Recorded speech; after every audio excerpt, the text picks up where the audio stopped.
Got it. Got it. Okay. I'm gonna be kind of trying to get a better angle from my back for my backdrop in here as well. Okay. Alrighty. Talk to you soon.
My inner sailor comes out.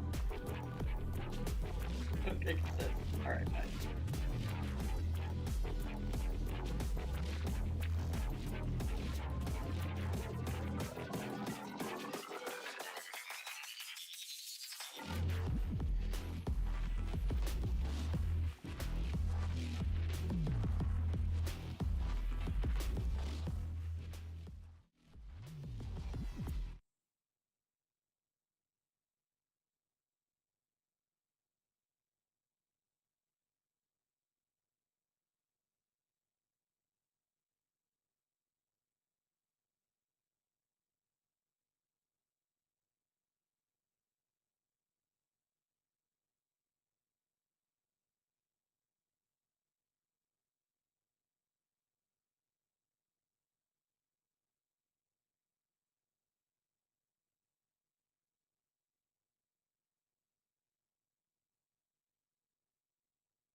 This. See, I did it again after 2 years of streaming. I am incredible at starting a stream with a muted microphone. So we're gonna take that back from the top.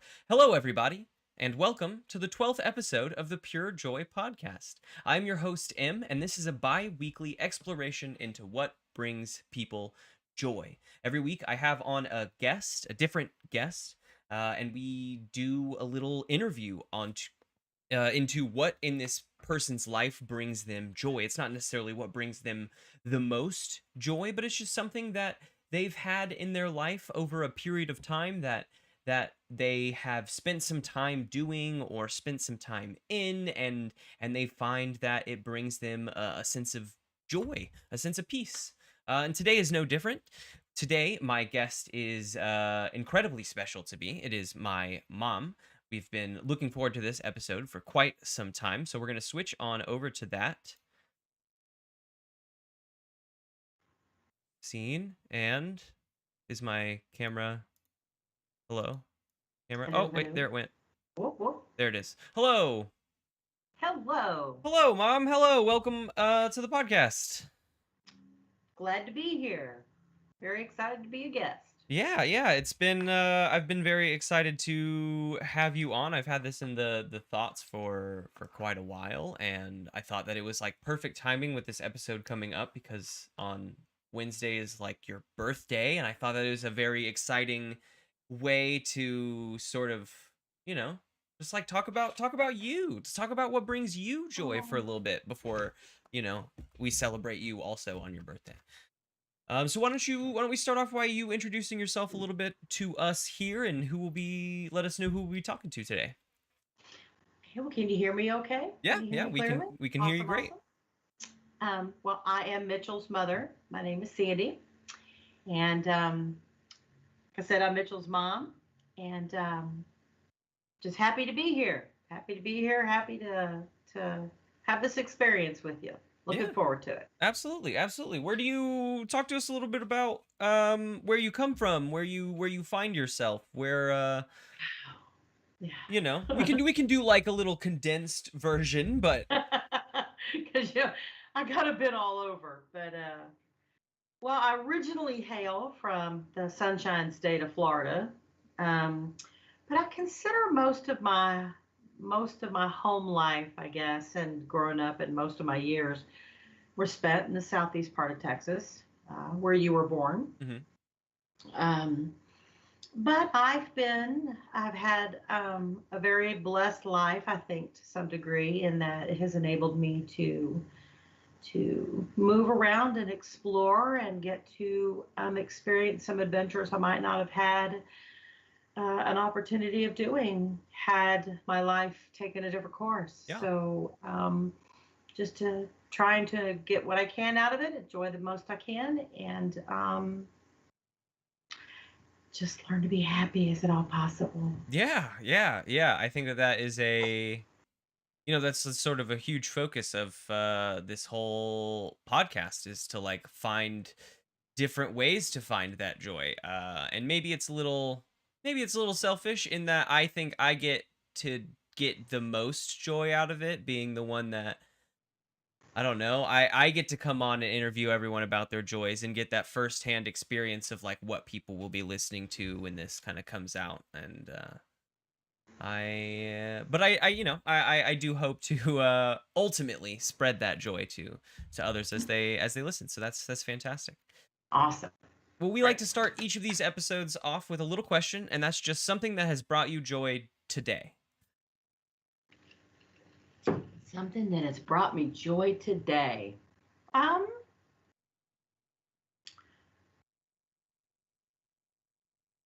wow. I've been in kind of a work mode today, trying to get things a little bit ready for the winter. But just being able to spend a peaceful, quiet day puttering about, just taking care of some things that needed to be taken care of. Getting some chores out of the way, Hmm. or brought me some joy. So now I'm able to kind of kick back for the next couple of days and just kind of chill. Yeah, yeah, yeah. I think that's great. Just like a nice, relaxing day. I have, you know, like doing this kind of stuff more often now. My days are kind of scheduled as to like when I'm going to be working on this and when I'm going to be making it and when I'm going to be etc etc. But I did find some extra time today. Our upstairs in our house looks just fine. Looks great. Like right, you come into the house, it's nice, it's put together. Downstairs in our house is a disaster, and that's really just because like I'm able to put that to the side, compartmentalize away from it, because I know that even when there's a guest around, they won't see that stuff. But it started to wear on me a little bit, so I got actually some of it picked up, like the core of the problem kind of rearranged and picked Yeah. up today. There's a lot that I can't do because we don't have a vehicle in order to like donate the stuff that I want to donate. There's like a big table, some Oh, chairs, a yeah. bunch of clothes, like so much. But once I get that stuff out of the way, I have some help next week to help get that to a place of donation.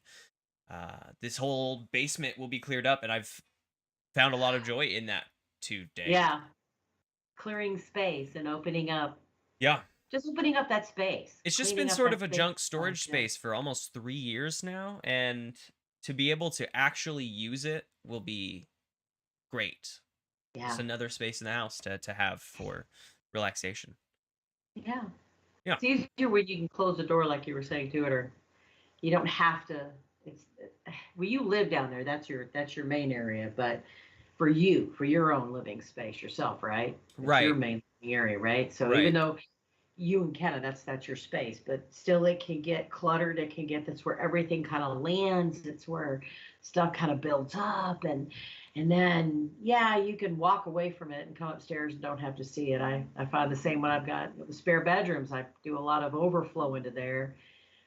And when it gets a little crazy, I close that door and I just don't think about it. It's okay, but then I open that door and go, ugh. So Look much at that more chore. anxiety. Right. Yeah. So sometimes, and then you got to be in the right, to me, you got to be in the right frame of mind Mhm.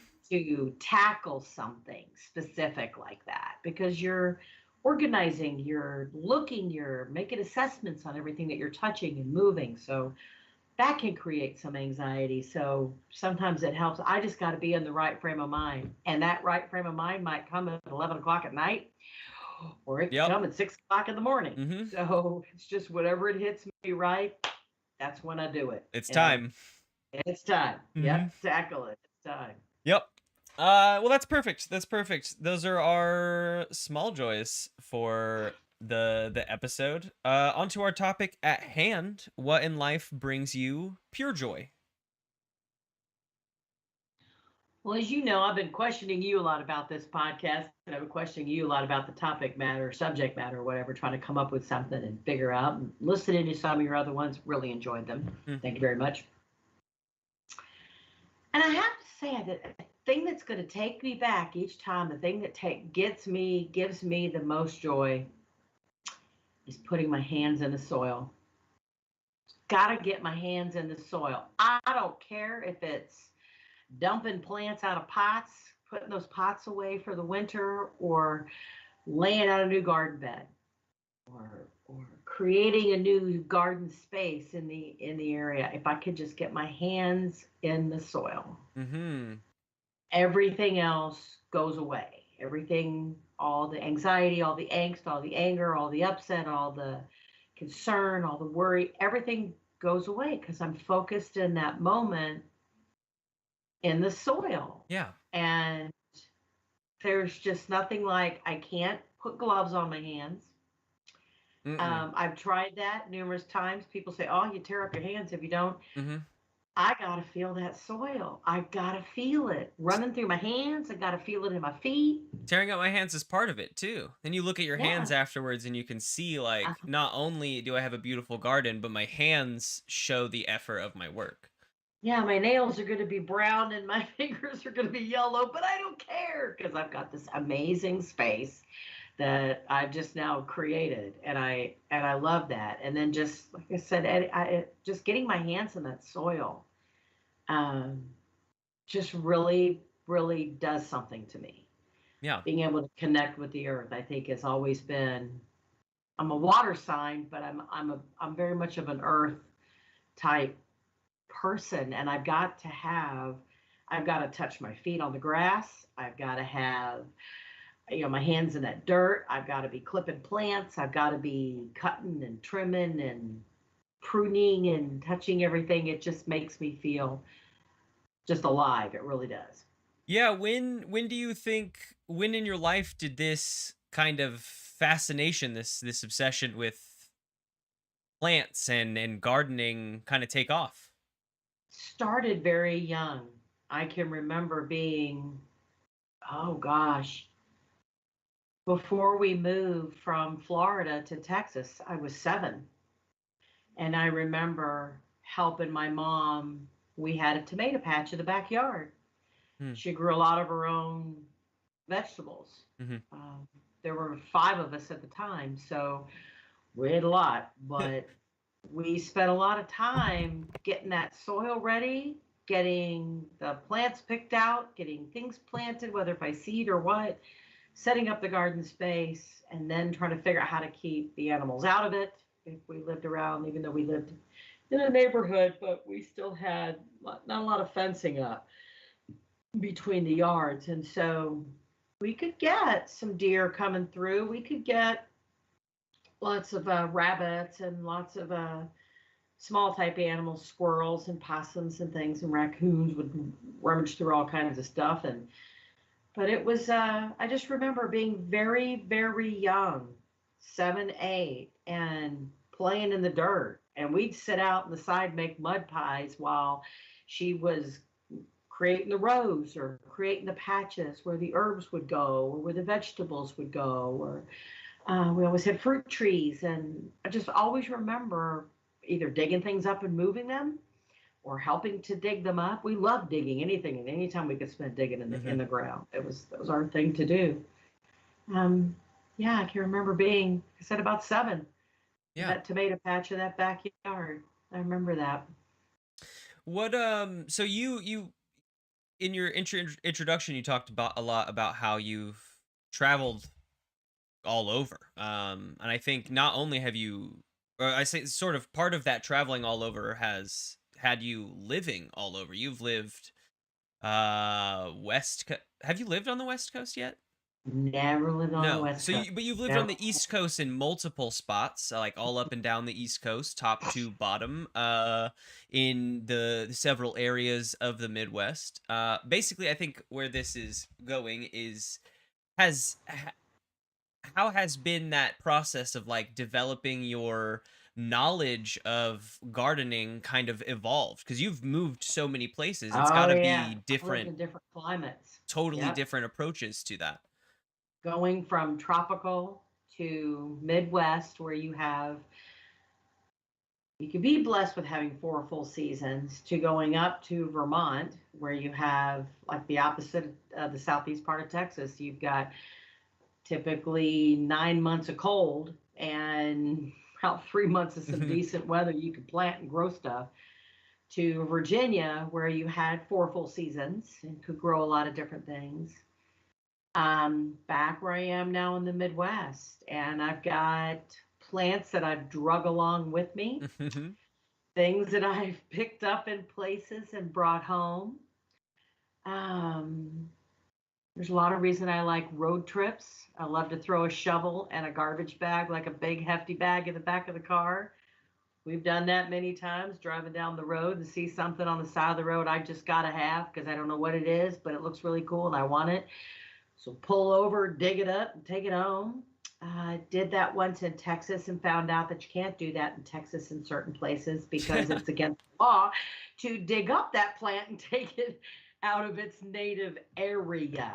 Yeah, Um, a lot of wild plants kind of right? can fall under that. Yeah. Yeah, I did. Found these really cool cactus looking things. They were spiky, kind of reminded me of a really skinny aloe vera plant, but it had a beautiful flower on it. And I wanted to dig it up and take it.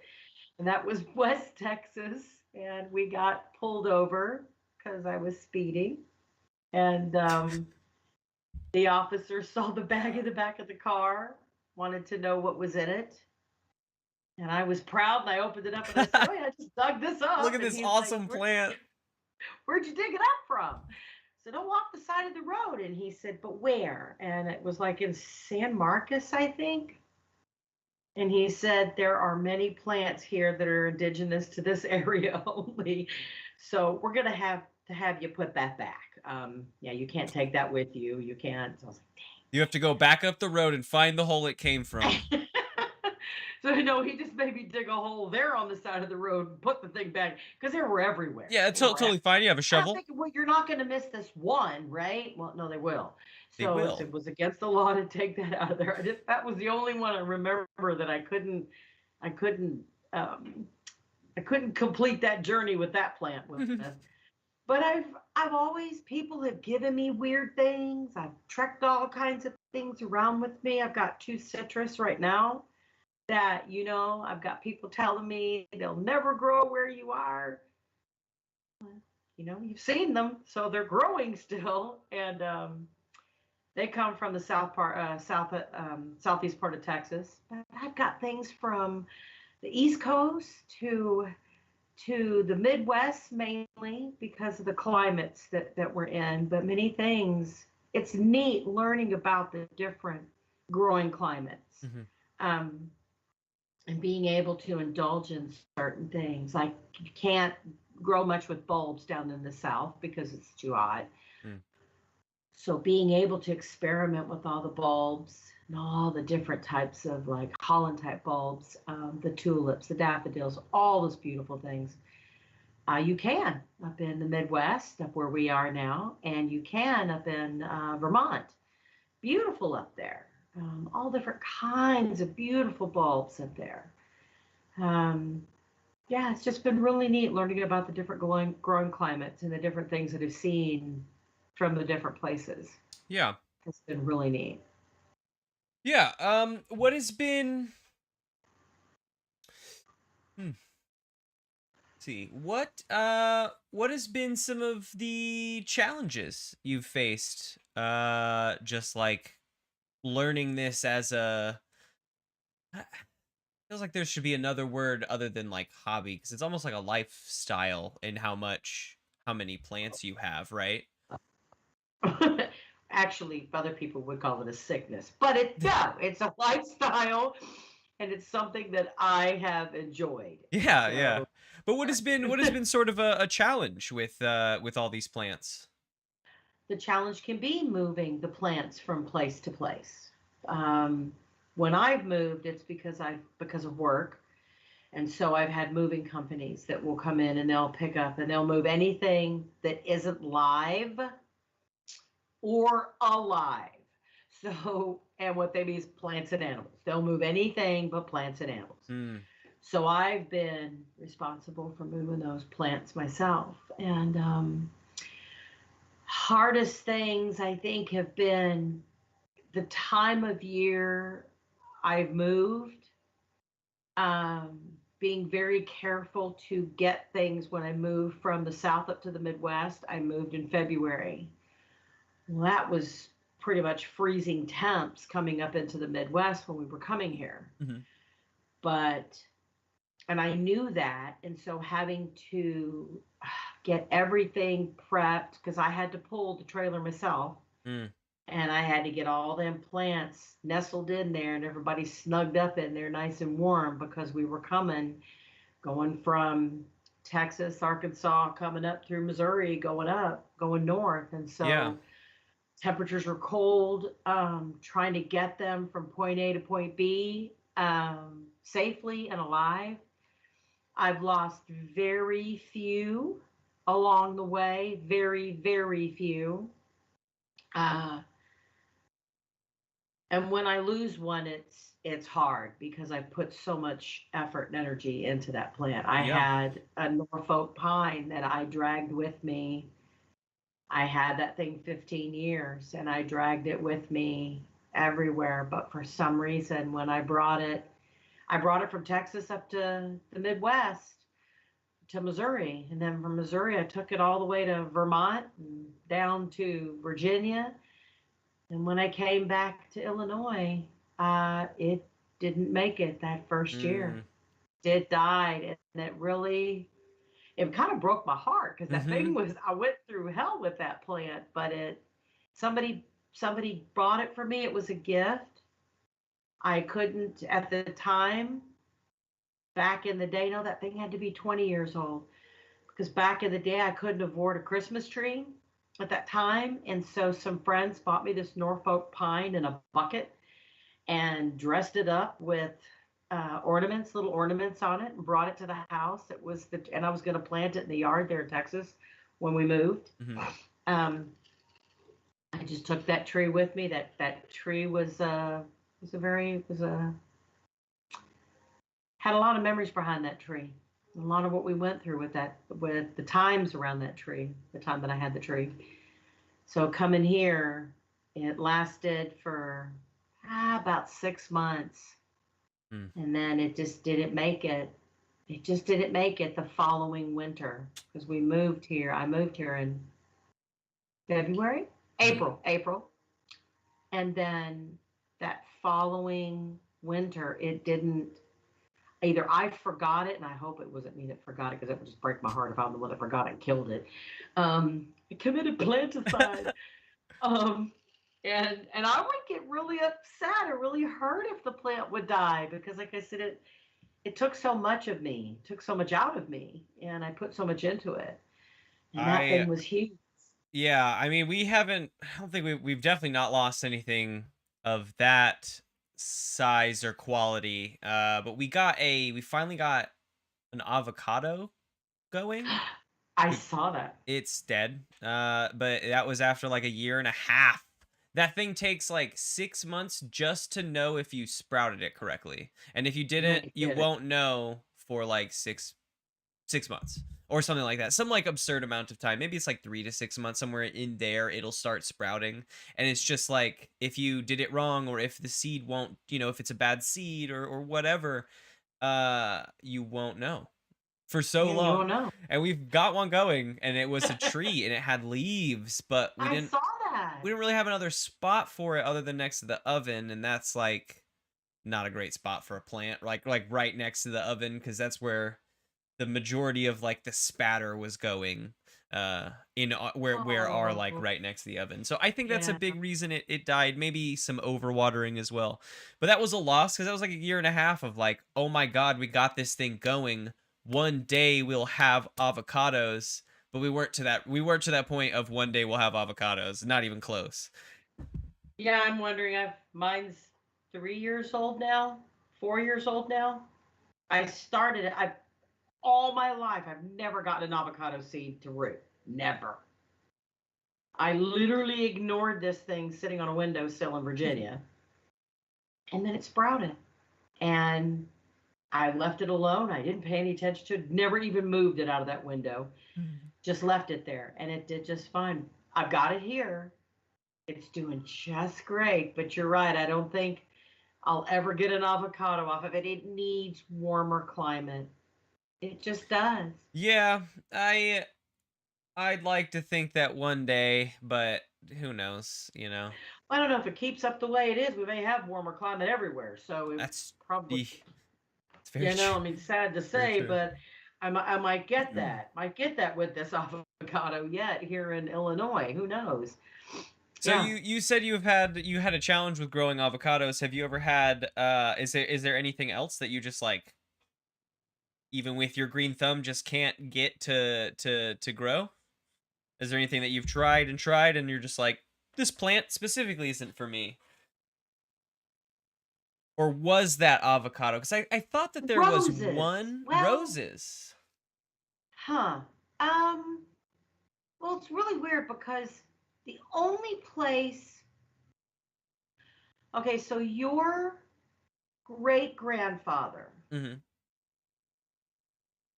Grammy's dad, Papa Marvin, Grandpa Marvin, he was an amazing gardener. You got a lot of gardeners in your life. I mean, my mom was a gardener. Dad was huge into herbs and growing all kinds of stuff.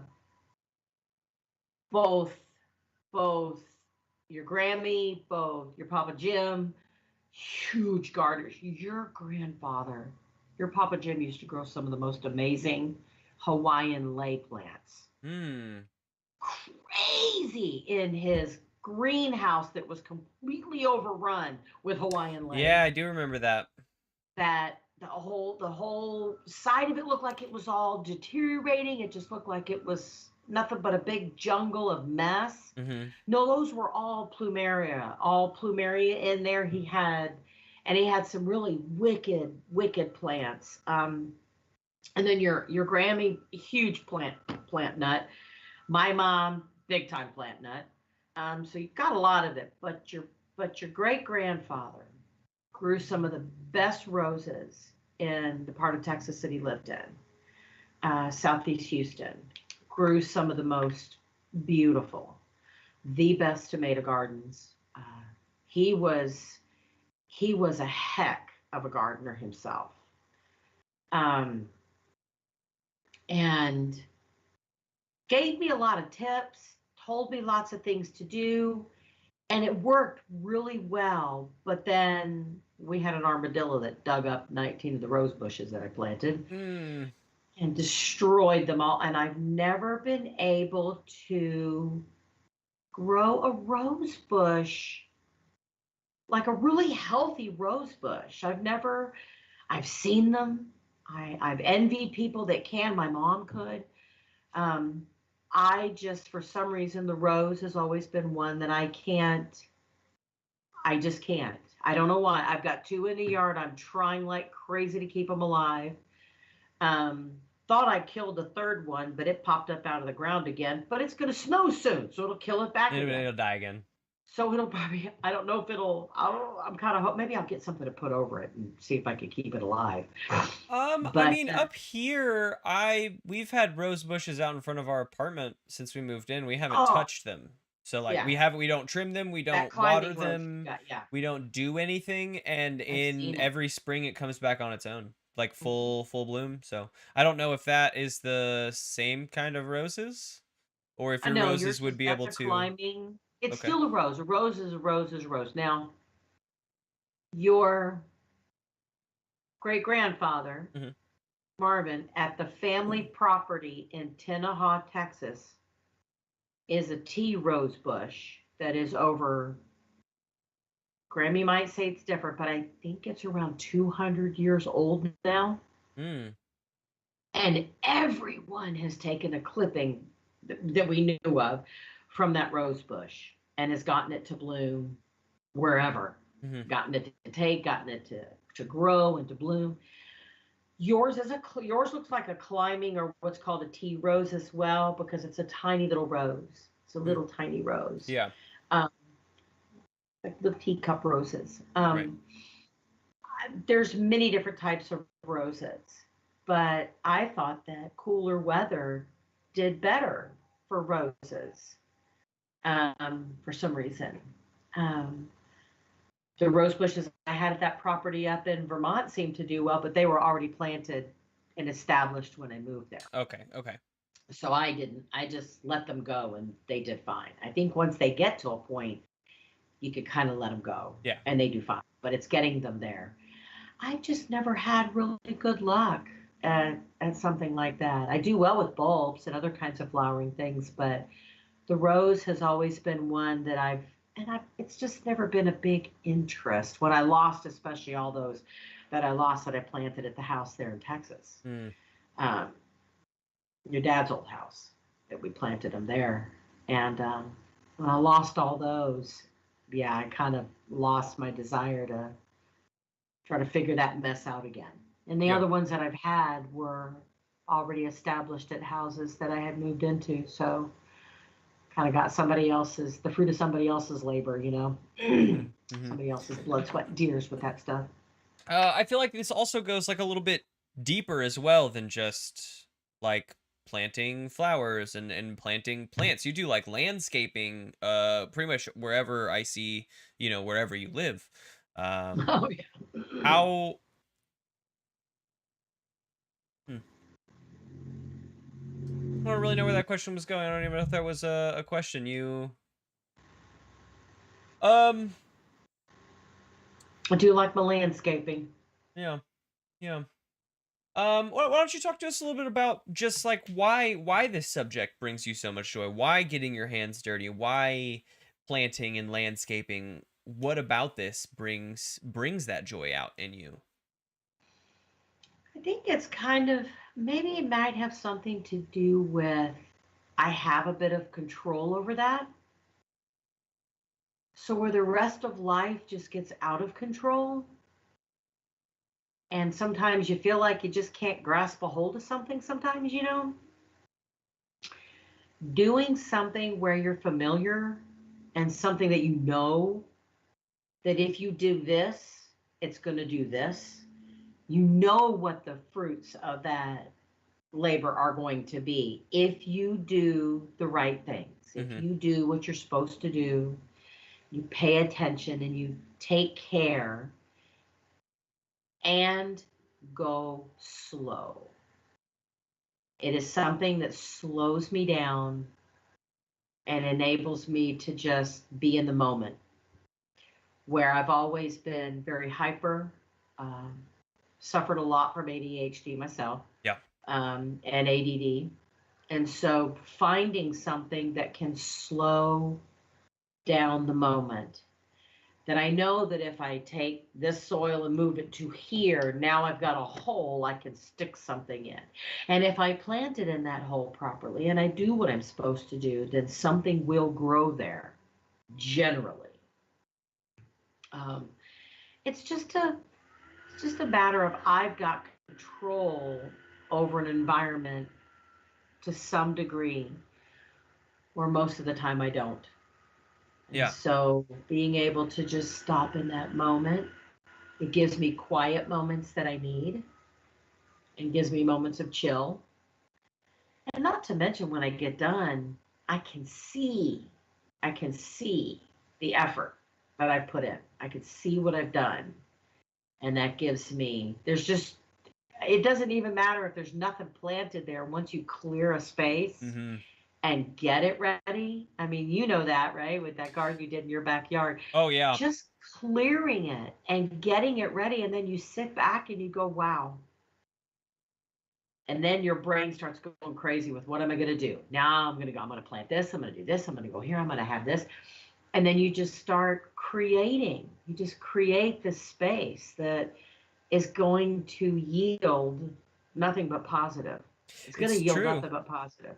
Yeah. Yeah, when If I you take care of it. when I moved into this place, year one, we've been here. This is our third year now. Year one, I there was this big patch of rocks in the back, in our backyard, which we were already like pleased to have a backyard, but it was just a big patch of rocks, and I asked if I could throw out those rocks and replace this with some like dirt and mulch and like get it rolling.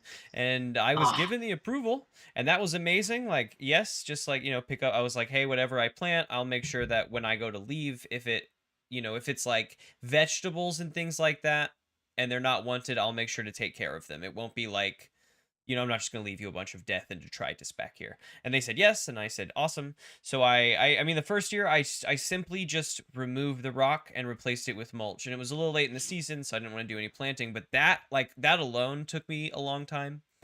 But just doing it and then looking back there and not seeing this like weird shitty rock patch, but seeing mulch and right. knowing that every time I go back there I can know like, okay, what is going to happen.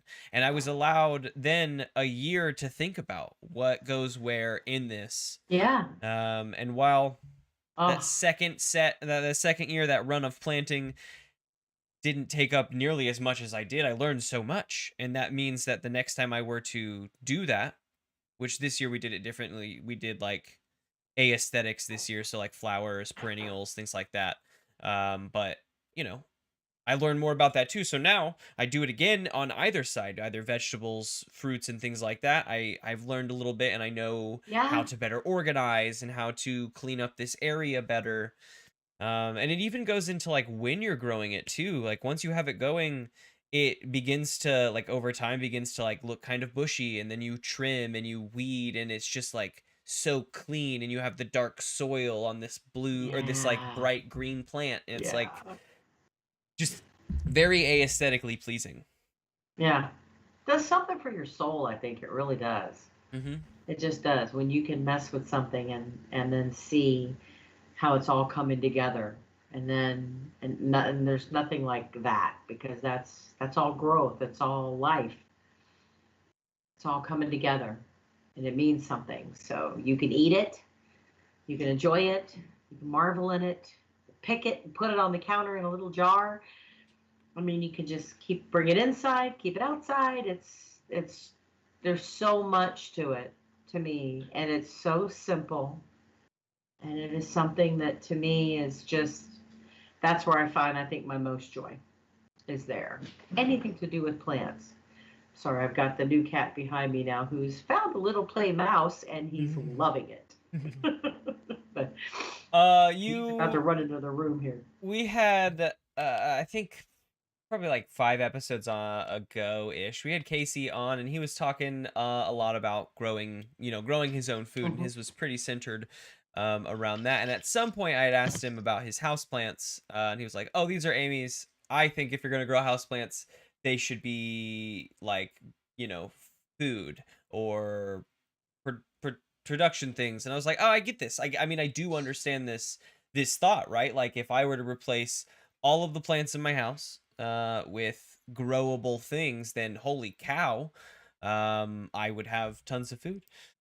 However, you are kind of like on the other side of this. You have how talk to us a little bit about your houseplants. You got just floor to ceiling.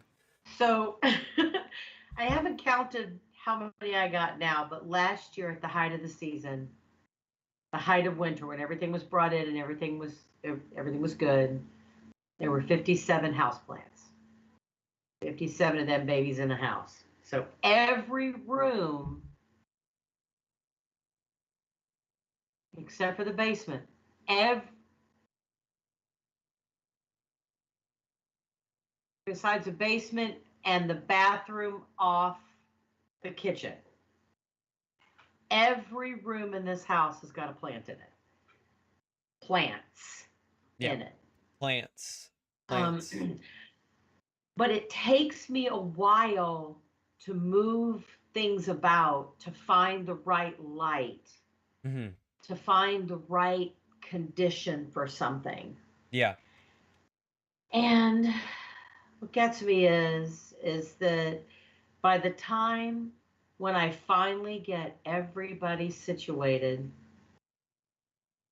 then it seems like it's either time to move them back outside or I know I'm moving. Mm. And people go, well, then don't put things, don't anchor things then. Well, but the plant is alive, and so it needs water, it needs sun, it needs light, it needs. So I got to make sure that everybody is doing what they need to do and is where they are. And when I actually killed something a while back. Did he realize I did it?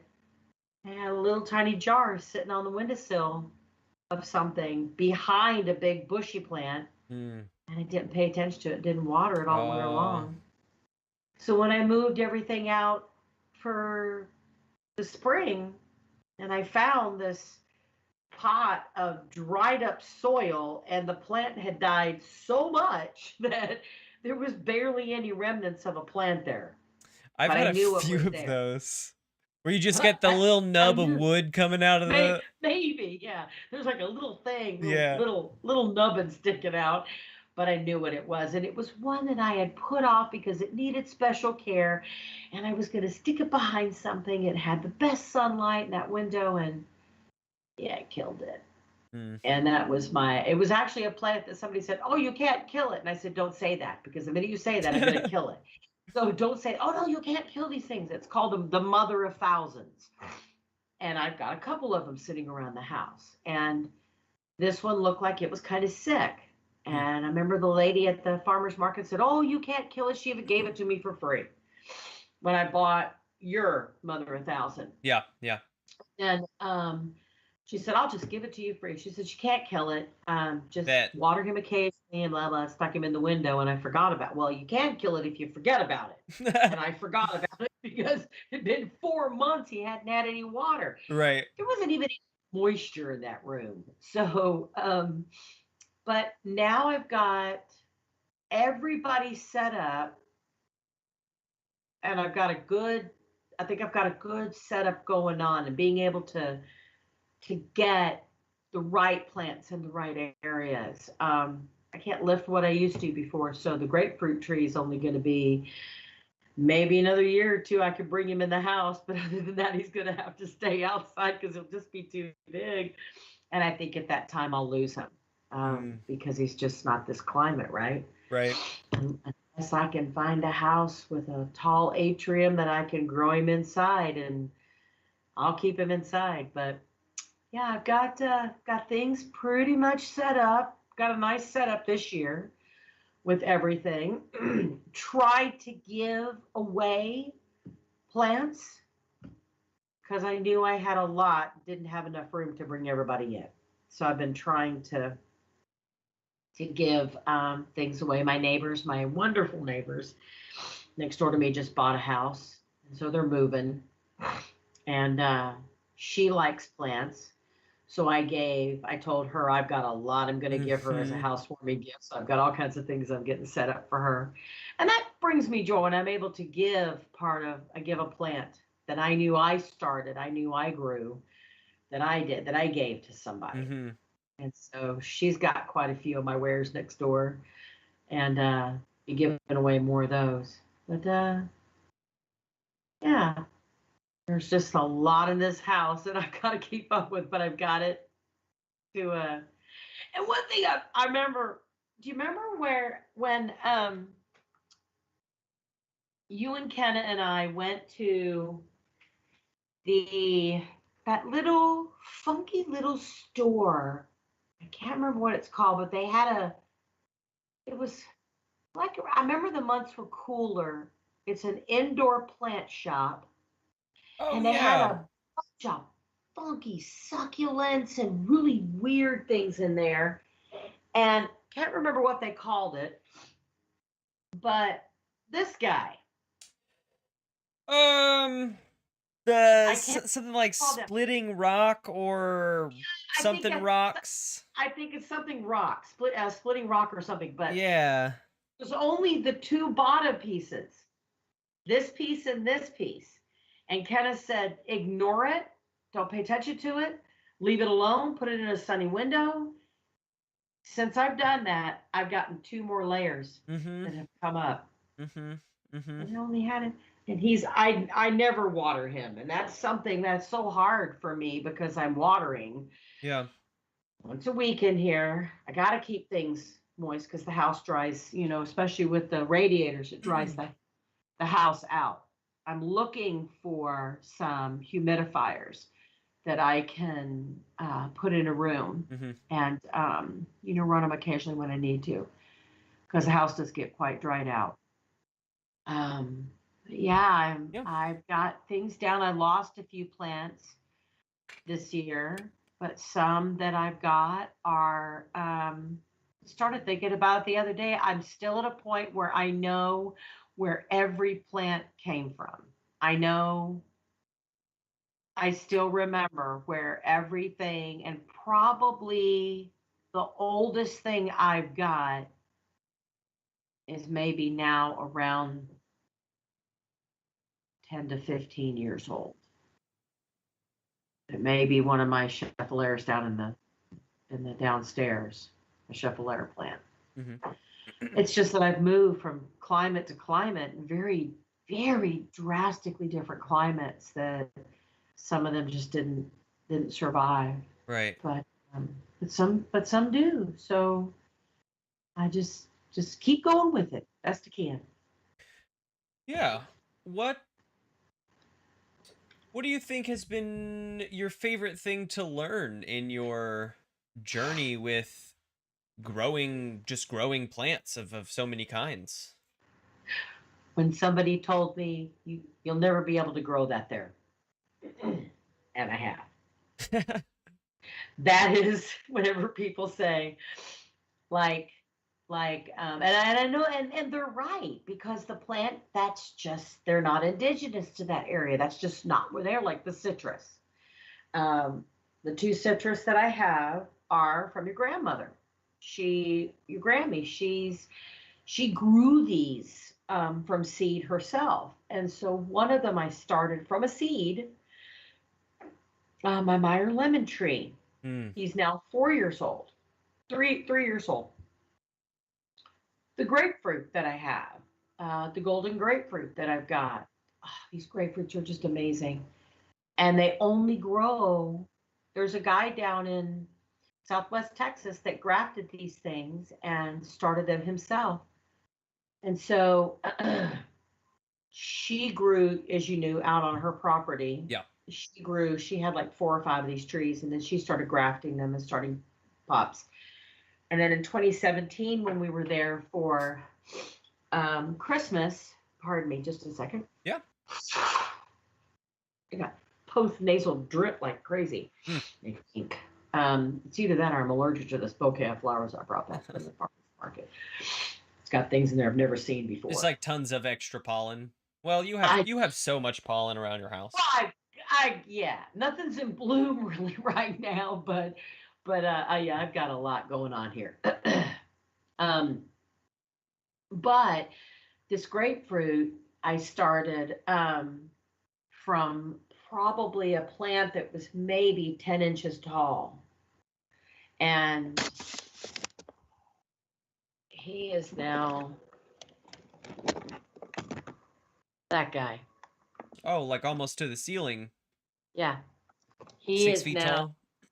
he is probably, hold on, he's 5 feet too. He's probably about 6 feet tall now. Mm-hmm. But that was, that's been my greatest accomplishment with that. I know they don't grow up here because this is not the area. This is not the climate. This is not the weather. This is not the area for them. But to have him in the condition that he's in, Really sort of and just to like, you know, be to recognize the like recommendations and the limits of what this can do, and to realize that like if you work at it hard enough you can possibly overcome those limits, and you have. and he's the one that I think I'm going to have the biggest. I don't want to say learning curve, but it's going to be. He's the biggest adventure for me. Maybe I can say it like that. Hmm. It's a journey that I've been on with this thing because as I understand it, they usually fruit within the first 5 years. It takes about 5 years, 4 to 5 years, for them to fruit. In their normal climate. Yeah. Well, he turns 5 this year, Mm. so maybe um, I got to find a bigger pot for him, and I'm kind of afraid to repot him because once I repot him, I won't be able to lift him anymore. Right. I won't be able to carry him in. So I gotta find, he's got to be potted. He's got to be repotted. But I'm just hoping that he survives this winter. I've got a big whiskey barrel I'm going to pot him in. I just got to be able to get you guys out here to help pull him into the house, I'm maybe. curious if you could figure out a design that's like aesthetically pleasing and fitting to the home, that puts it on a dolly or on a maybe just like a small platform with four wheels, even, so you can Okay, so slide I it. bought one of those. Okay. Okay. So Dolly, because I was thinking the same thing. Once I get it potted, he's going to have to be on wheels just so I can move him around. Mhm. Mhm. And Some I can maybe locks for do those that. wheels. And so what I found was a little wooden dolly I got to put together myself. And then that's his base. That'll be Okay. his base. And I can put him on there. And then I found at an estate sale, somebody was trying to get rid of a bunch of plants. And I said, I just want the whiskey barrel. I don't want the dead plants that are in it or the soil. I just want the whiskey barrel.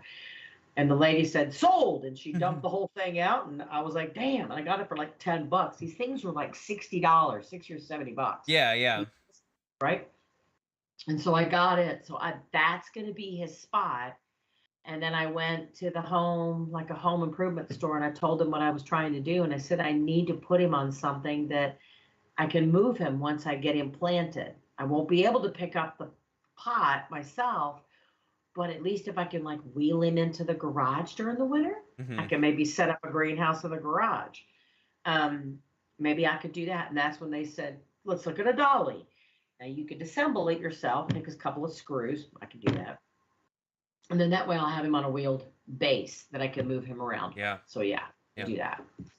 Do you have any Yeah. advice sort of on this kind of train of lessons? Do you have any advice for people who maybe are interested in trying out to plant, but they just really don't think that they have like a green thumb, or they're scared to kill some stuff? Do you have any advice for people like starting to want to get into a hobby or lifestyle like this?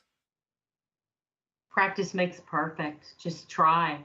Um, I was always afraid, a little bit afraid to buy new things or try out some new things, but go slow with yourself. Um, Buy things that interest you.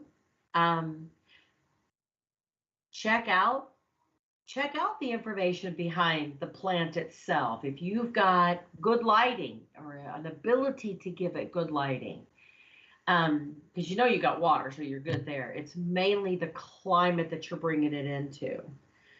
Um, if something is typically an outdoor only, yeah, you typically wouldn't be able to necessarily bring it in. Well, like I've got the citrus, well, they are, but they're small enough for me to maneuver them. Um, but I think just try if something intrigues you. Try it. You never know. There's things that I can't do cactus. I would love to do cactus. Mm. I can't do cactus. I've never had good luck at I cactus, but overwater. Even trying to underwater a cactus, I will overwater it and it will die yeah. from being And, waterlogged. and so that's typically my problem. So I think anything that you try, just be patient. Um, I like to start off with things that propagate easy Hmm. and quickly because you just about can't kill them. So if you start off small with things that are more common, Things um, like, like do you have good examples of that? spider plants, or what they call airplane plants. Mm-hmm. Once you find a good spot for them, boom, those things take off, and you barely have to do anything with them. Yep. Um, Pothos ivy is a really good one. All those ivies can be good. I got a friend in Vermont. She's got a 35-year-old hanging basket. Hmm. But this thing, and it's a pothos ivy that is in with something else, like is it an angel wing ivy? This thing is massive, and it literally takes up a spot that's got to be like a 5 foot by 5 foot corner. Hmm. It hangs in, and it is just, it's the span of this arm span of this thing is crazy. Um, and she said whenever they've moved around quite a bit, and wherever they go, it was something that they bought. She said I've had to do very little with it, just hang it in front of a window. They got good light, and thing took off. But just try things. Some people are really good at certain things, like the basic orchids you can get at the store. Mm-hmm. I can't remember what they're called, but they're the more common orchids that are really cheap. You can buy them, see them great, get them at the grocery store. You can find them at the Home Depots. You can find them all kinds of places. I've gotten into those. Those are actually really easy to grow. I used to be intimidated and afraid of them because I thought orchids just required so much more care. Yeah, you hear about an orchid show and you're like, "Ah, orchids must be tough to grow, all orchids." But it's not, there's tons of different varieties of orchids. Yes, there are. And the ones that you see in the stores are actually the more easier ones to grow. Long as you got good light, and a window with some really good light, not sunlight, but good bright light, um, and just keep them there. Like the ivies,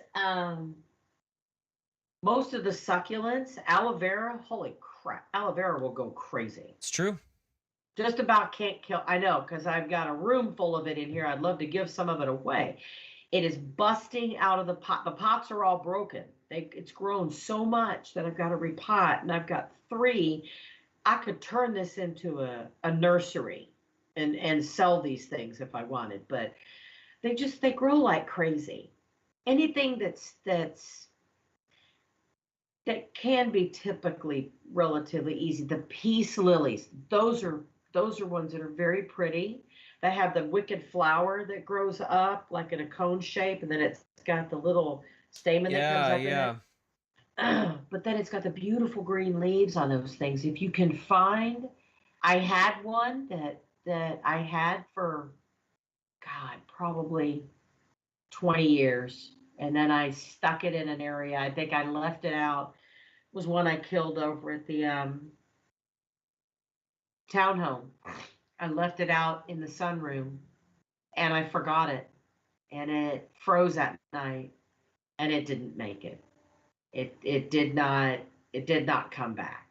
We It had tried. two peace lilies at one point. One has died, I think, and the other did not flower this year, I think.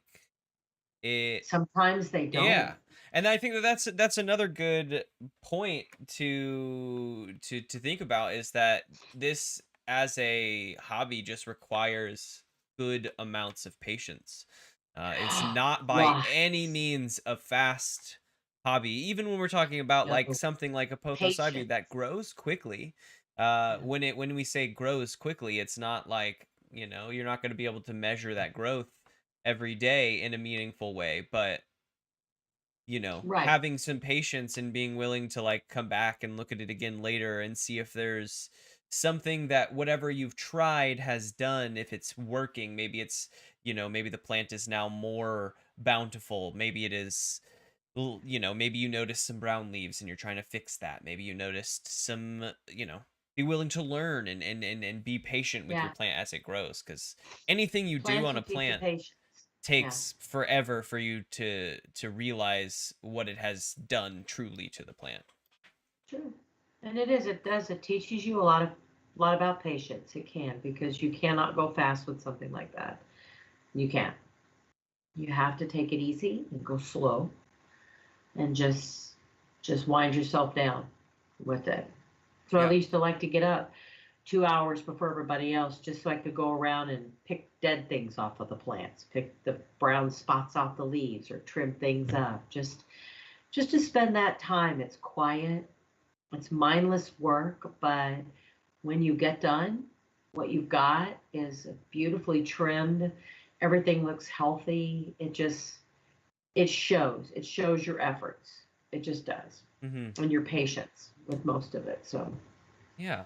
but definitely so. And I've learned things from you and Kenna both in my plant journey that I didn't do before, that have made great strides in making things, keeping things very healthy and keeping things growing and keeping things propagating like crazy. Um, Learning all that. So yeah, I pick up things from everybody. I listen to everybody as best as I can, and and like I said, the things that I have are from all over. I believe you can, for the most part, grow almost anything anywhere. Um, Um, but I think a lot of it just takes with patience, being gentle, and slowing yourself down a bit. Because sometimes our lives just get so crazy. That's the one thing that makes me slow down. Yeah. Because I know I can't go fast with it. Hmm. I won't get the same results if I do. Hmm. I can't do that. So yeah, Yeah. I think that is a fantastic, a fantastic point. I think a lot of finding joy in our lives is where we find the moment to escape the hubbub of your normal life, and when you can find a moment to take that breath and be at peace in whatever way for however long, just a moment, a little breath of peace even is enough to refresh you, to just get up from your desk because you work from home, to go around the house once or twice and pick off some dead leaves, or get out some uh detritus, or huh, rearrange yeah, a vine or two, gives you just that moment of, either indirectly thinking about what you're doing or not thinking about what you were doing yeah, before, and just thinking about this in the moment, and it helps you get that moment for refreshing. It's very absolutely. hard to find, I think, in everyday life if you don't take the time to sort of find it. And since I've been working remote, I think my plants look better than they ever have You got so because much more time to spend on them. I've got so much more. I really do, because I don't take breaks like most people do, where they'll take a 10-minute break in the morning and a 10-minute break in the afternoon or something. I don't do that. I will, because the work I do is crazy.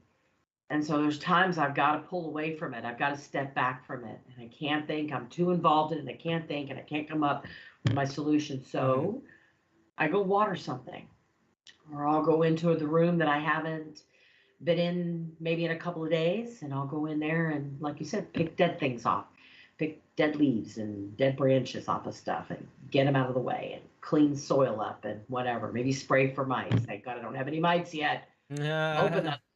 Oh my God, if I got a mite breakout, yeah, it's hell. So I gotta watch it like crazy, because I did. I'm really kind of nervous. I'm gonna try to bring in this artichoke that I've been trying to grow. And I've had this thing now 2 years. And they're supposed to die back and kind of freeze back. And you're supposed to put mulch over the top of them. But Hmm. I don't want to lose this guy. So I've been dragging him in and out of the house But last year when I brought him in, he infested Oh my no. spare bedroom with mites. Hmm. Those, or not little mites, but the little tiny black gnat thingies. Mm-hmm. It was everywhere. And I ended up getting every other plant out of that room except for the aloe vera. Those little black gnats don't like the aloe vera. Okay, then. That's the only thing they weren't eating. But they were that asparagus, no, that artichoke was covered in them. Yeah. But when I put it out in spring, they all died, they all went away, and the plant grew like crazy. Mm. So I'm gonna try. I've already got. It looks like we may be missing some time. We're about to No, I mean, our time frame. yeah. You kind of went into the middle of my screen. I've got a. I've got you, Hmm? and then I have a. There's like on mine. There's a small Oh, there screen. I you really are. don't really know what that's about. I Um. don't know. Hmm. But yeah, so I'm a little nervous. I've got some things set up this year. I'm thinking I might have a better run at it this year, and getting stuff prepped and ready. Got my insecticidal stuff ready to go. Got my sprayers. Got even bought a good sun lamp. Got a pretty decent setup, I think, this year. Yeah. I'm excited to see how this winter holds out for me here. Yeah. Now you get to see if some of your prep work kind of pays off. Yeah. Yeah. Absolutely. So is there anything about this topic in, getting your hands dirty, in growing plants, in landscaping that brings you joy that we haven't had time to touch on today or haven't touched on yet? No, no.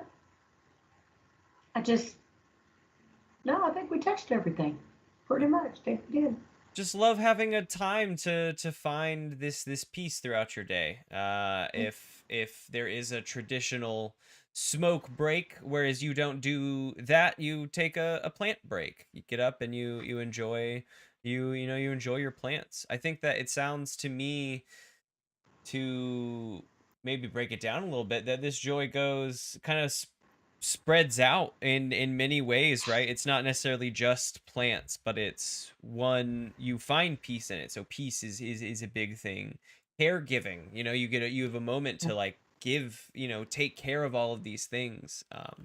A little bit of success, right? Like you get this successful feeling from being able to grow things maybe that were a challenge, or tackle a problem like with this gnat thing that you haven't, or from last year, being able to tackle those problems and seeing like, I did it just right this time, or I did it better than last time because there aren't the Yeah, gnats or whatnot. yeah, And then a sense of community, like you said, you like to give them as gifts, and it's not just about giving a plant, but it's about giving, like, this is a part of my home into your home, right. helping create that sense of community. I think that's a very Spread the love.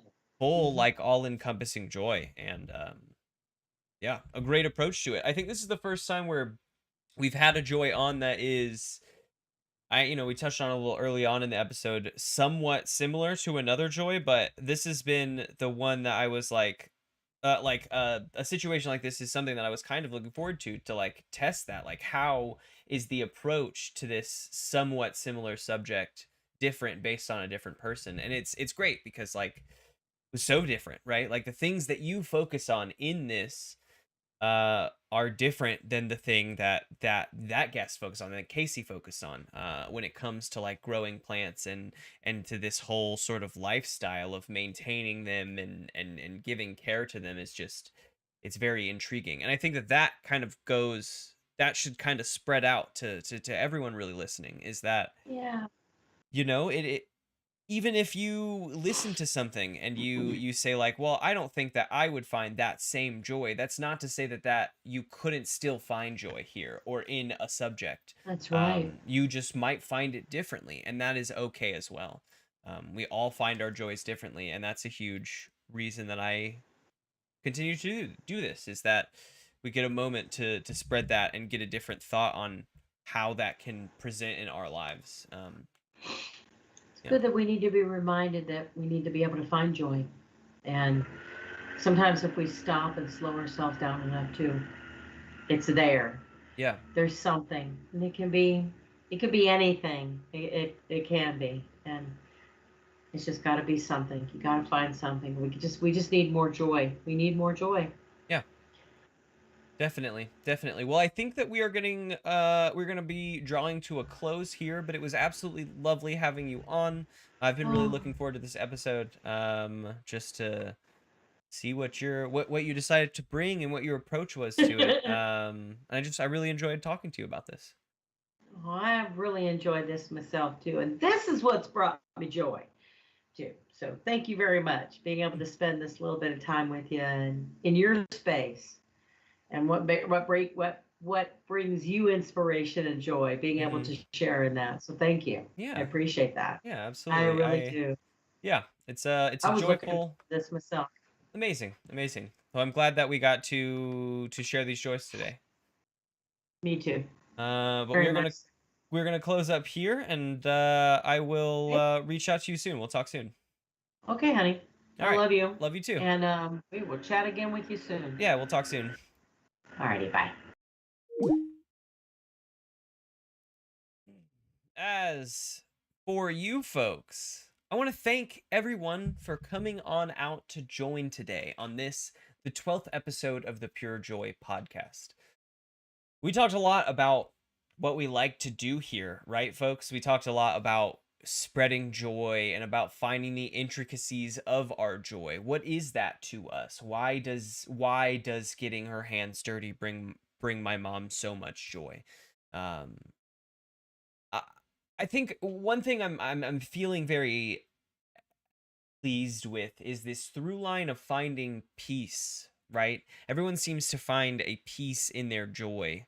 Um, I don't know necessarily that I have so much to break that down on. It's just an intriguing thought. I've said since early on that we're trying to look here if in the end of this podcast I was able to tell someone, that didn't know what joy was, I would be pleased. That would be, maybe they would be able to find it in their own lives. And it's intriguing that many people that have these pure joys, that they've thought about them and they've lived with them for long periods of time, feel this sense of peace when they do it. They enjoy the practice of this joy. They enjoy getting better and learning, and just this sense of peace that they find when they get to do it. So, yeah, just a note that stuck out to me. Um let's give some thanks, y'all. I want to appreciate first all of you for coming out and listening to the podcast. You're the reason I'm doing this, right? To spread all of this joy. It's absolutely lovely having anyone here that is listening in and enjoying being a part of this. Um, I want to thank my mom for coming out and making time to be a part of our podcast, and is sharing her joy sort of openly with us, and expressing, and diving on into why and what about that brings her joy. I want to thank My Own Eyes and Murda for allowing me to use their music in the intro and the outro, as well as the transitions. I really, really appreciate them. And I just, again, want to thank all of you for coming on out and joining me in this adventure. As far as dates go, folks, our next episode, let's see, this episode will be out on November 30th. Nope, sorry. This episode will be out on October 30th, the day before Halloween. Keep a lookout on your podcatchers here on YouTube for wherever you find that stuff. Keep a lookout there. You'll see it go live there on the morning of the 30th. Our next live recording episode, folks, would be on November 6th. I am actually still in the process of shoring up that guest for the first time on an episode, so we'll see. But I have some stuff in the works. We might have a few close friends on. There's a few different people that I have talking to, so we'll see who our next guest is on November 6th. And our next episode will be out on the podcatchers and on YouTube, wherever you can find them, on November 13th. So that's just sort of the train of dates there. Again, I appreciate all of you coming on out and joining us on this, the 12th episode of the PureJoy podcast. You're the reason I do this, and I am excited to keep doing it. Thank you so much for joining, folks, and we'll see you next time.